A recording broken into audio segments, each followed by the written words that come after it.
Parametric coordinates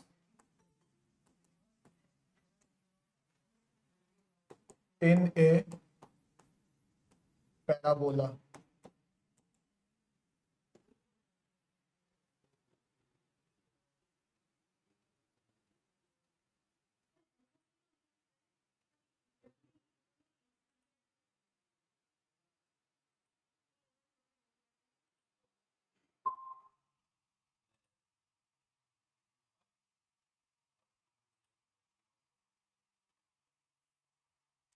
देखो, हमारे पास एक parabola y square equal to 4ax है। इसको हम रेशियो के फॉर्म में लिखेंगे, दो रेशियो के फॉर्म में लिखेंगे। तो we can write y upon 2a is 2x upon y। और ये जो दोनों जो रेशियो है, इसे हम एक पैरामीटर t के बराबर सब्स्टिट्यूट करते हैं। तो इन दोनों को अगर इक्वेट करते हैं, then we are getting y equal to 2at and for equating this to 2x equal to yt और x equal to yt upon 2। y की वैल्यू हमारे पास पहले से ही क्या है, 280 है। तो that is 2at square by 2, that is 80 square. That means अगर कोई parabola y square equal to 4ax है, तो इसमें पैरामेट्रिक कोऑर्डिनेट्स क्या आ गए,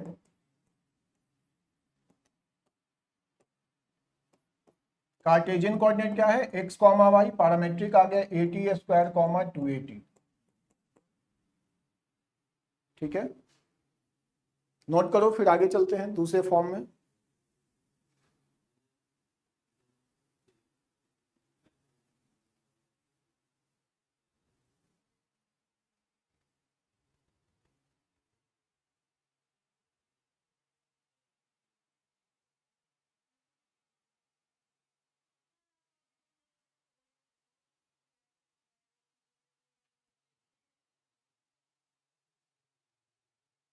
हो गया, चलें आगे।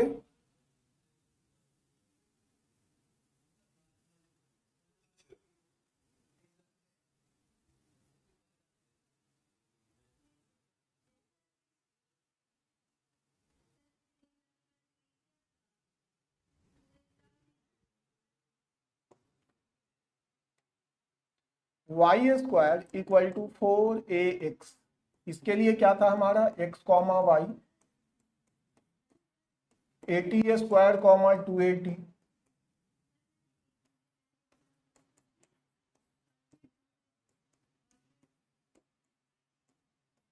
यहां देखो, इसमें क्या किया है हमने, x और y को स्वैप कर लिया है। x के को y के पोजीशन पे और y को x के पोजीशन पे स्वैप किया है। तो यहाँ पे हमारा कोऑर्डिनेट भी 280 कॉमा 80 स्क्वायर हो जाएगा। तीसरा देखो, Y square equal to -4ax है। इसको हम लिख सकते हैं 4a माइनस एक्स। ठीक है, तो x कॉमा वाई का जो पैरामेट्रिक कोऑर्डिनेट हो गया, x कॉमा वाई, इसका x कोऑर्डिनेट हमारा क्या हो रहा है, निगेटिव -80 स्क्वायर कॉमा 280। ठीक है, ये कैसे आया, हमने -x को 80 स्क्वायर लगा दिया, तो x इज -80 स्क्वायर, ये यहां पे हमारा आ गया। और चौथा parabola x square equal to -4ay, it is 4 into a into -y। तो इसके x और y 80 280 -80 स्क्वायर हो जाएगा। सिमिलरली -y क्या हो जाएगा हमारा, यहाँ पे 80 स्क्वायर, तो y की वैल्यू क्या आ जाएगी, -80 स्क्वायर। तो ये चार पैरामेट्रिक कोऑर्डिनेट्स हो गए, चार डिफरेंट पैराबोला के लिए, पहला, दूसरा, तीसरा और चौथा। किसी को कोई डाउट है तो बताओ।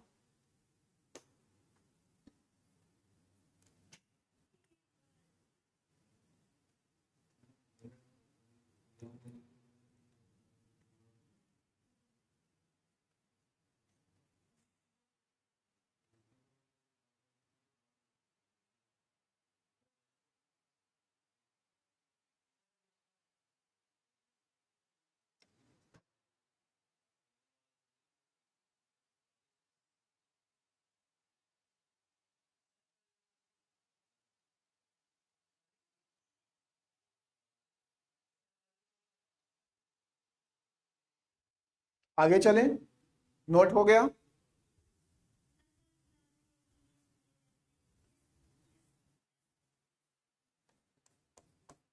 Y square equal to 4ax।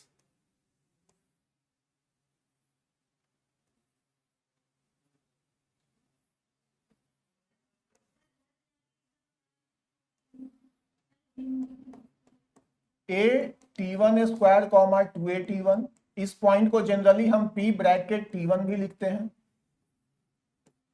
A t two square comma 2a t2, इसे q_t2 भी लिखते हैं। हमें स्लोप निकालना है, slope of the chord PQ। क्या होता है formula? y2 minus y1 upon x2 minus x1।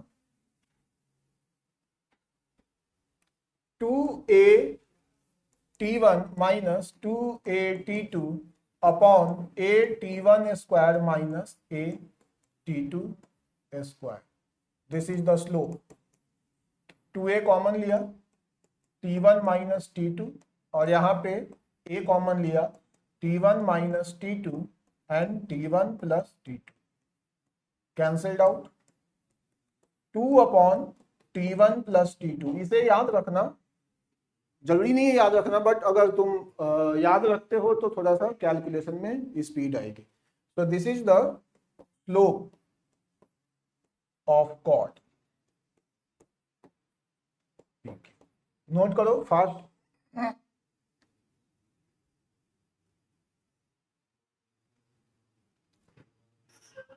हाँ सर हमने लास्ट की क्लास में ये चैप्टर किया। हाँ,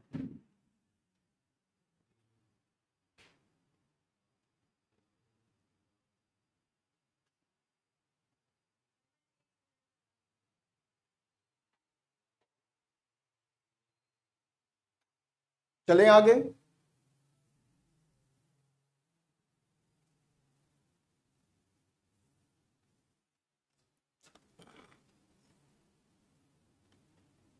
आगे चलें।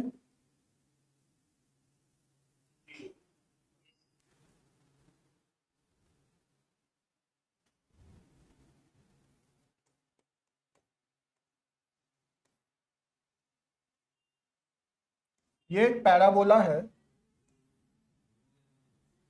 P T1 है, Q T2 है, और एक इंफॉर्मेशन यहाँ पे क्या दिया हुआ है कि ये जो पैराबोला का जो कॉर्ड PQ है वो वर्टेक्स पे राइट एंगल बना रहा है। तो हम इससे क्या कुछ कंक्लूड कर सकते हैं? क्या कंक्लूड कर सकते हैं इससे? तो हम ये कह सकते हैं, मान लो ये O है, तो हम कह सकते हैं slope of OP multiply slope of OQ is -1। M1 M2 equal to -1 for right angle के लिए, अगर कोई वर्टेक्स पे राइट एंगल बन रहा है तो ये पॉइंट मेरा क्या है? a t1 square comma 2a t1, a t2 square comma 2a t2।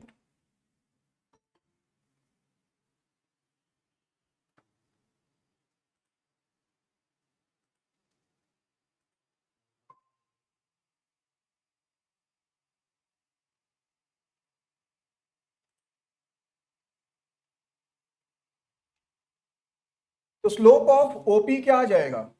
2a t1 minus 0 a t1 square minus 0, और slope of OQ 2a t2 minus 0 upon a t2 square minus 0, that is -1। इसको क्या लिख सकते हैं? यहां से cancel कर लेते हैं।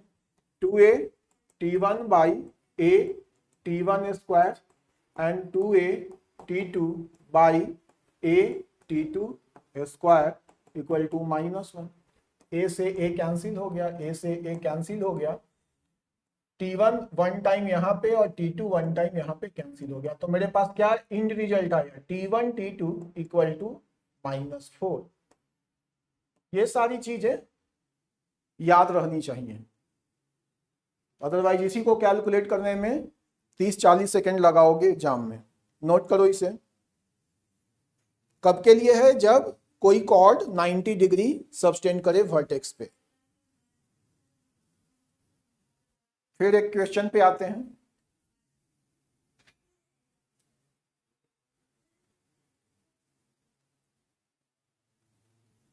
आरव, तुम्हारे कितने मार्क्स बने टेस्ट में, पिछले टेस्ट में?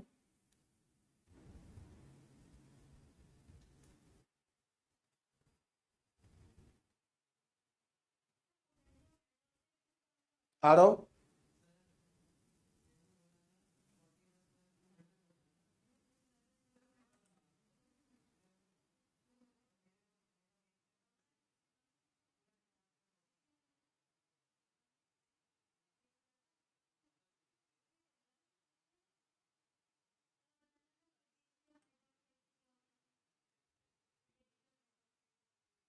चले अगले क्वेश्चन पे।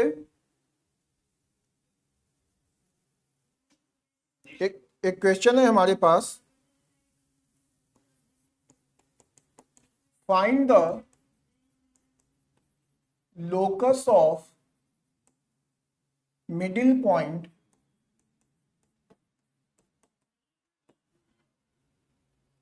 Of chords of a parabola y square equal to 4ax which subtends right angle at vertex.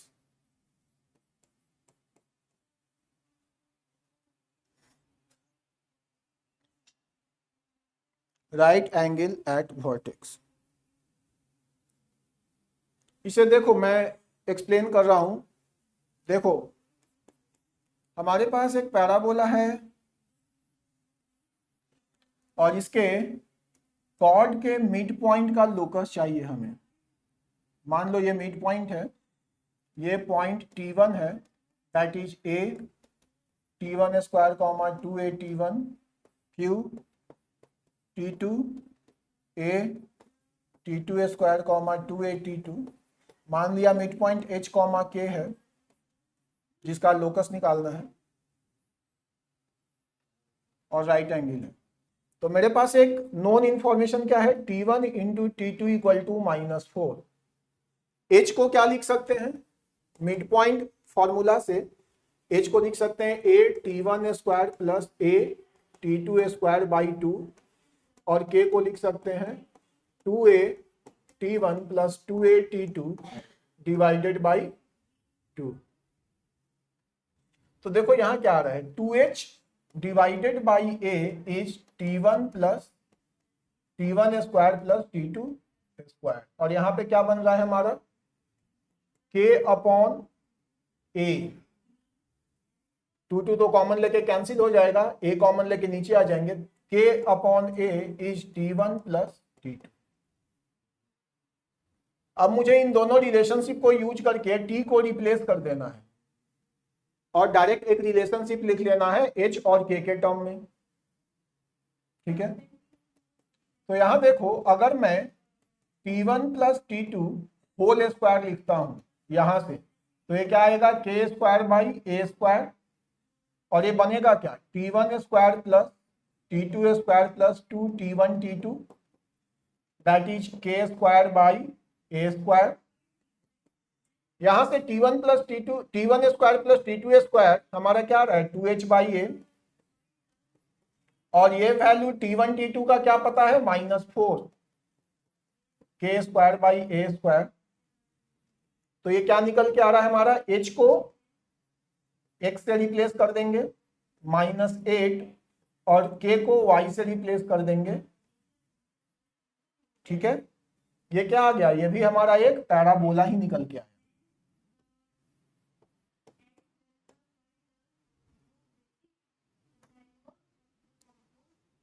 आई बात समझ में निहाल?